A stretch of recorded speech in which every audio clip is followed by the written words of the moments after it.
فطارنا العاشر يوم رمضان مش عاجب سلفتي وبتتريق علينا، مع اني عامله فطار ابن ناس قوي وابن زوات كده. اه والله، بس تقولي ايه بقى للاجرب لما يشم ريحه نفسه. المهم ما عليكم المثل اللي انا بقوله لاني مش عارفه معناه. انا كنت في اليوم ده عامله ايه؟ مشاوي.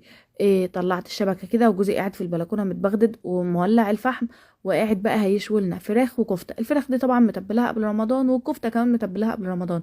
بيني وبينكم كده كنت مكسله اقف اطبخ، كنت مكسله اقف اعمل اي حاجه. طلعت الكفته فكت من الفريزر وصبعتها، وطلعت الفراخ فكت وحطيتها في الشبكه، وقفت عملت الطحينه وشويه السلطه وهو واقف شوى بره، وهناكل بقى بعيش. هو بقى ايه سلفتي ساعه ما شافت الشوي بقى والفحم والبلكونه طبعا اللي بيشوي في البلكونه ده بيبقى البلد كلها عارفه، مش السكان اللي في العماره بس. المهم بقى سلفتي نزلت جري. قلت لها يا بنتي انت ايه اللي جايبك؟ ده احنا خلاص المغرب ما فيش عليه غير ساعه. قالت لي ما انا طبخت. الا انتوا طابخين ايه النهارده؟ قلت لها ما طبخناش، احنا بنشوي. قالت لي ما انا عارفه وشفتكم من البلكونه.